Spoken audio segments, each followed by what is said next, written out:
最近就買咗小工具，就係一個攝影眼鏡啦。咁我哋今日咧就去到呢個豪庭都會嘅14座雙數座嘅一個中層單位，一個1050尺嘅兩房設計，望翻出去咧又幾開揚，望穿前面呢一個消防局嘅，咁所以睇上去咧單位係光猛嘅。咁我哋再睇一睇翻啦，呢個單位咧係呈一個日字型客廳，跟住設計係非常之好用噶。咁佢原則咧係一個兩房兩廁嘅設計，廁所呢一邊咧亦都有做咗明窗，真係要俾個大拇指佢先得啦。咁我哋再望一望翻啦，呢一個客房呢，亦都係一個單邊嘅設計，兩邊都有窗嘅。咁我哋睇翻出去啊，望嘅景觀呢，都係望翻消防局嗰邊，都係好光猛噶。鏡頭一轉去到廚房呢一邊啦，咁廚房呢度竟然意外地有兩隻窗做到對流添，咁炒菜有油煙味都唔怕啦。哇！啲同事都幾熱烈啊！咁我哋睇翻主人房呢一邊啦，佢係一個套房嘅設計，亦都係一個單邊窗啦。哇！呢個單位好通風啊！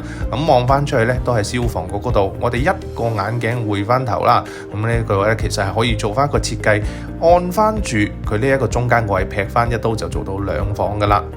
咁而家呢個單位咧開價都係6字頭嘅啫，我個人覺得呢個價錢係相當之抵住噶，而且佢個間隔非常之靚，可以由兩房兩廁變到3房2廁，間一埲牆改少少廁所就 OK 噶啦。仲有一個好好嘅賣點就係佢係一個3面單邊超級通風嘅單位嚟嘅。咁如果想係氹仔置業嘅話，呢一間值得你嘅選擇。